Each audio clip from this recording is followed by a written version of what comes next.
What's up mga kaguro at mga mag-aaral? Ako muli ang inyong online teacher, Sir Franco, for another lesson in life and career skills. In this video, we will discuss the topic strengthening protective factors and managing risk factors in adolescence and early adulthood. In this lesson, we will discuss how protective factors and risk factors influence a person's sense of self, particularly during adolescence and early adulthood. These stages of life are very important because individuals begin to form their identity, confidence, and decision-making abilities. Sa lesson na ito, pag-uusapan natin kung paano nakakaapekto ang mga protective at risk factors sa sense of self ng isang tao, lalo na sa adolescence at early adulthood. Mahalaga ito dahil sa stage na ito nabubuo ang identity, confidence at decision-making ability ng isang individual. The experiences, relationships, and environments that young people encounter during this period can greatly affect how they see themselves and how they make choices in their life. Understanding these factors can help us develop a stronger and healthier sense of self. Sa lesson na ito, inaasahang matutuhan ninyo kung ano ang protective at risk factors, kung paano ito nakaapekto sa self-concept, at kung paano natin mapapalakas ang protective factors upang magkaroon ng mas healthy na personal development. At the end of these lessons, learners are expected to understand three important things. First, you will learn to describe different protective and risk factors that young adolescents or young adults and adolescents may experience. Second, you will understand how these factors influence a person's sense of self, including their confidence, attitudes, and behaviors. Finally, you will be able to apply strategies to strengthen protective factors and reduce the effects of risk factors in your own life. These lesson objectives can also be used by the teachers in crafting their learning plan. Before we begin with our discussion, let us have first a pre-activity, and it's called Superheroes Kryptonite. Groups will role play a superhero situation. Students will add one risk factor to the superhero, for example, internal or external weakness, and remove one protective factor, for example, removing one capability or power. Show how these changes affect his or her identity or strength. After doing the activity, answer the following processing questions. 1. How do you determine protective factors and risk factors? 2. What makes certain factors damaging or risk and beneficial or protective to adolescents like you? Another pre-activity, what shapes me? Draw a circle in the center of a blank paper and write inside me. Around the circle, students will write or draw protective factors, for example, high educational aspiration, social skills, connectedness to family, etc. And protective factors, for example, conflict in the family, association with delinquent peers, and economic hardship, etc. Then the students will answer, what factors have shaped you are today? How do these factors influence your behavior, choices, and feelings? Now, after accomplishing the productivity, let us now proceed to the discussion. What are the protective factors and risk factors during adolescence? Ang protective factors, again, ay mga bagay sa buhay ng isang tao na tumutulong para makayanan niya ang mga hamon sa buhay. Para silang support system na nag-guide sa isang kabataan upang gumawa ng mabubuting desisyon. Samantala, ang risk factors naman ay mga kondisyon o sitwasyon na maaaring magdulot ng problema o magtulak sa isang tao na gumawa ng hindi magandang desisyon.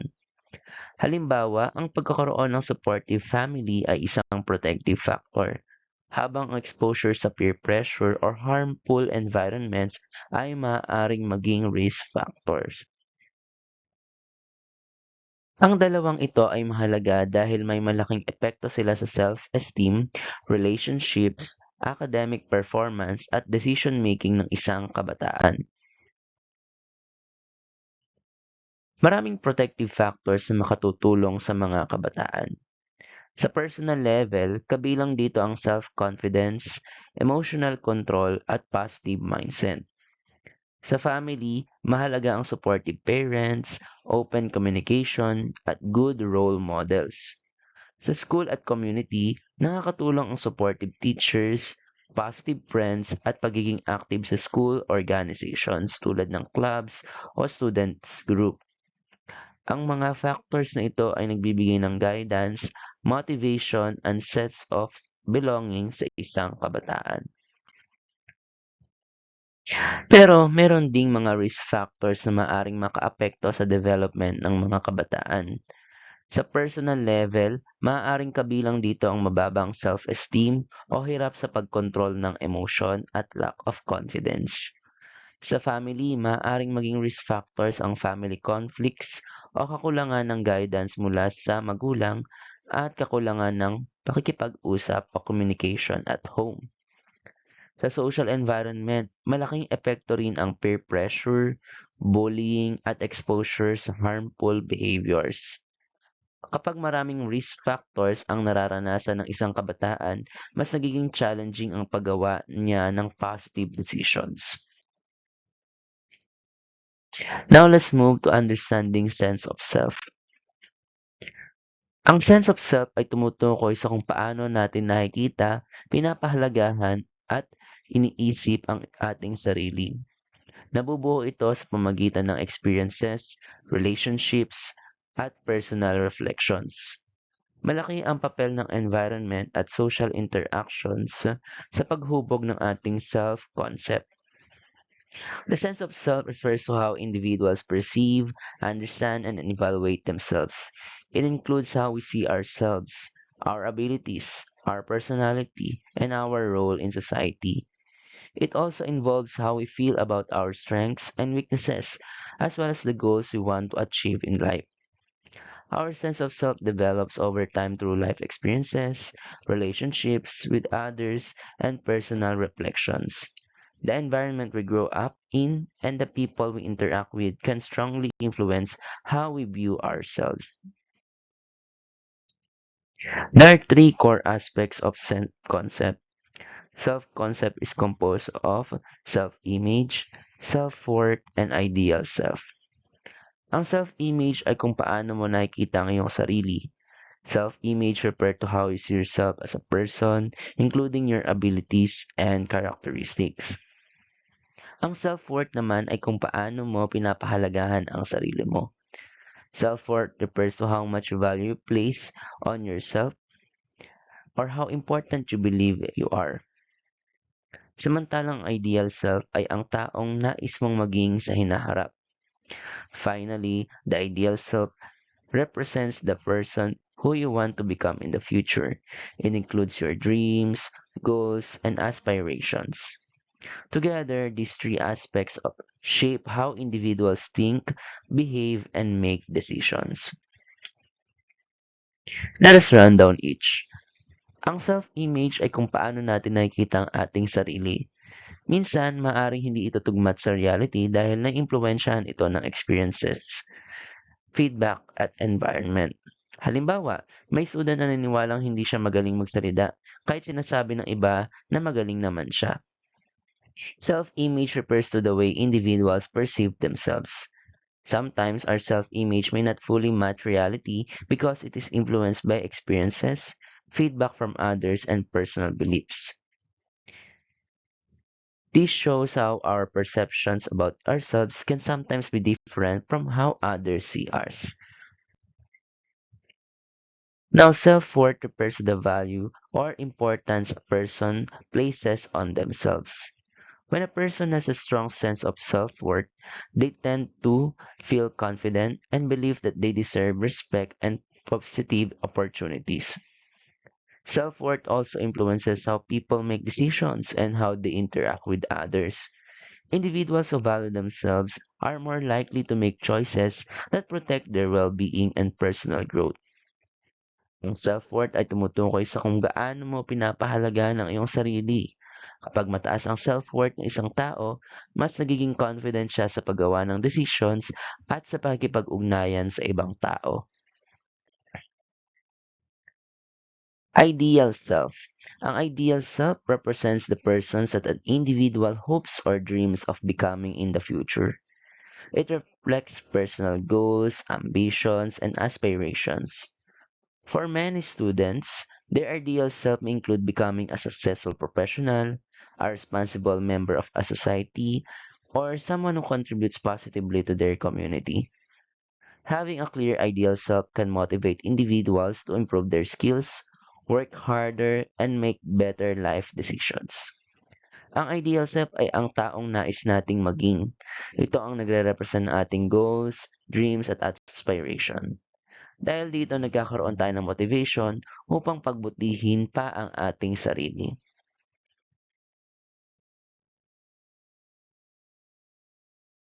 Next, we have self-esteem. Ang self-esteem ay ang kabuuang pakiramdam ng halaga ng isang tao sa sarili niya. Kapag mataas ang self-esteem, mas nagiging confident at resilient ang isang individual. Kapag bababa naman, maaaring magkaroon ng self-doubt at insecurity. Self-esteem refers to a person's overall sense of value or self-respect. When have high self-esteem, they usually feel confident about their abilities and are more resilient when facing challenges. On the other hand, low self-esteem may cause individuals to doubt themselves, feel insecure, or avoid opportunities because they fear failure. Developing healthy self-esteem is important for emotional well-being and personal growth. Next, self-efficacy. Self-efficacy refers to a person's belief in their ability to accomplish a specific task or goal. It plays an important role in motivation and persistence. When people believe they are capable of succeeding, they are more likely to put effort into learning and improving. For example, a student who believes that they can improve their math skills through practice will continue studying and trying, even the subject becomes more challenging. Ang self-efficacy ay ang paniniwala ng isang tao na kaya nang magtagumpay sa isang gawain. Kapag mataas ang self-efficacy, mas nagiging motivated ang isang tao na mag-effort at magpursige. And last, we have self-awareness. It is the ability to recognize and understand one's own thoughts, emotions, and behaviors. A self-aware individual can identify their strengths, weaknesses, and personal values. This awareness helps people make better decisions and improve their relationships with others. When individuals understand themselves better, they are more capable of managing their emotions and responding appropriately to different situations. Ang self-awareness ay ang kakayahan ng isang tao na maging aware sa kanyang thoughts, emotions, at behaviors. Kapag may self-awareness ang isang individual, mas nagiging madali para sa kanya na maintindihan ang kanyang strengths at weaknesses. We also have self-acceptance o pala. Ang self-acceptance ay ang kakayahang tanggapin ang sarili, kabilang ang strengths at weaknesses. Hindi ibig sabihin nito na hindi tayo mag-i-improve, kundi tinatanggap natin ang ating sarili habang patuloy tayong nagde-develop. Self-acceptance means recognizing and embracing all aspects of oneself, including both strengths and weaknesses. It does not mean that individuals stop improving themselves. Instead, it means acknowledging who they are while still striving to grow and develop. Self-acceptance is important for emotional well-being because it allows individuals to build confidence and maintain a positive outlook on life. Now, here are the tips to improving yourself. May iba't ibang paraan upang mapabuti ang ating self-concept. Maaari tayong mag-focus sa self-improvement, maging open sa feedback, tanggapin ang individual differences, at dumalo sa seminars o trainings na makatutulong sa personal development. Improving one's self-concept is an important part of personal development. One way to do this is focusing on self improvement, such as developing new skills and learning from experiences. Another helpful strategy is to seek feedback from others, such as teachers, friends, or mentors, who can provide guidance and support. It is also important to recognize and respect cultural and individual differences since every person has unique strengths and perspectives. Participating in seminars, workshops, or training programs can also help individuals to improve their abilities and build self confidence. May mga tools din na makatutulong upang mas makilala natin ang ating sarili. There are different tools that can help individuals better understand themselves. Some examples include the Rosenberg Self-Assessment Test, the Robson Self-Concept Test, and the VIA Character Strengths Test. These self-assessment tools help people identify their strengths, personality traits, and areas for improvement. By understanding these aspects, individuals can develop strategies to improve their self-concept and personal growth. Sa pamamagitan ng mga ito, mas nagiging aware tayo sa ating strengths at areas for improvement. And that ends our long discussion. Now let's proceed to activities and assessment. First, we have scenario-based discussion. Basahin natin ang scenario. Si Maria, isang grade 11 student, ay inaaya ng kanyang mga kaibigan na mag-cutting classes para gumala sa labas ng school. However, Maria's parents regularly remind her about the importance of education and her advisor encourages her to focus on her goals. Ngayon, pag-isipan natin, ano ang risk factors sa sitwasyon na ito? Ano naman ang mga protective factors? At kung ikaw si Maria, anong desisyon ang pipiliin mo?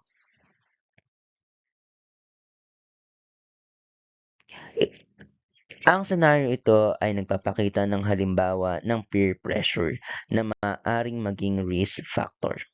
Pero mayroon din itong protective factor sa kanyang buhay, ang guidance ng kanyang parents at encouragement mula sa kanyang advisor. Subukan naman natin ang activity na ito, interactive activity. Meron ditong ilang situations at kailangan yung tukuyin ang protective factor or risk factor. Pagkatapos, isipin ninyo kung paano naapektuhan ng mga factors na ito ang sense of self ng isang kabataan. Ito ay makakatulong upang mas maintindihan natin kung paano nakakaapekto ang ating environment sa ating personal development.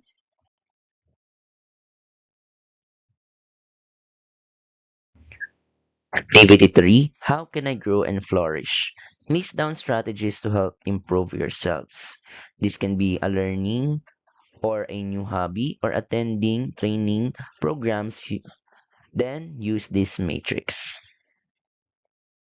How can I improve myself and when will I implement the strategy that you wrote here? Now let's answer the following assessment questions. Number 1, what term refers to an individual's overall sense of self-worth? The correct answer is B, self-esteem, which refers to the value or respect a person has for themselves. Here's another question. Which aspect of self-concept refers to how a person views themselves? If your answer is C, self-image, then you are correct. Self-image describes how individuals perceive their own abilities, appearance, and personality. Let's move to the next question. What is the term used to describe the person you wish to become in the future? The correct answer is B, ideal self, which represents your goals, dreams, and aspirations. 4. Which of the following is an example of protective factor? B. Supportive parents who guide decision making. 5. Risk factors are conditions that C. Increase the likelihood of negative outcomes. 6. Which situation shows a risk factor for adolescents? C. Experiencing constant bullying. 7. Which of the following is a protective factor related to family? C. Supportive parental guidance. 8. Protective factors help adolescents by C. Supporting positive development and decision making. Now, for your performance task, you will create a personal development plan. In this activity, you will identify your personal strengths, the areas where you want to improve, and the strategies you can use to strengthen your self concept. This activity will help you become more aware of yourself and guide you in making positive decisions for your future. Before we end this discussion, take a moment to reflect on this question. How can strengthening protective factors help improve your sense of self during adolescence? Think about the role of supportive family members, positive friendships, and encouraging teachers. These protective factors can help build confidence, improve decision making, and support personal growth. That's it for our topic about strengthening um, protective factors and managing risk factors. And specifically, we use the concept in adolescence and early adulthood. Next to the development team of the lesson exemplar kung saan ibinase ang pagkakasunod-sunod at ilang bahagi ng discussion video na ito. Once again, I'm your online teacher, Sir Franco. Thank you for watching.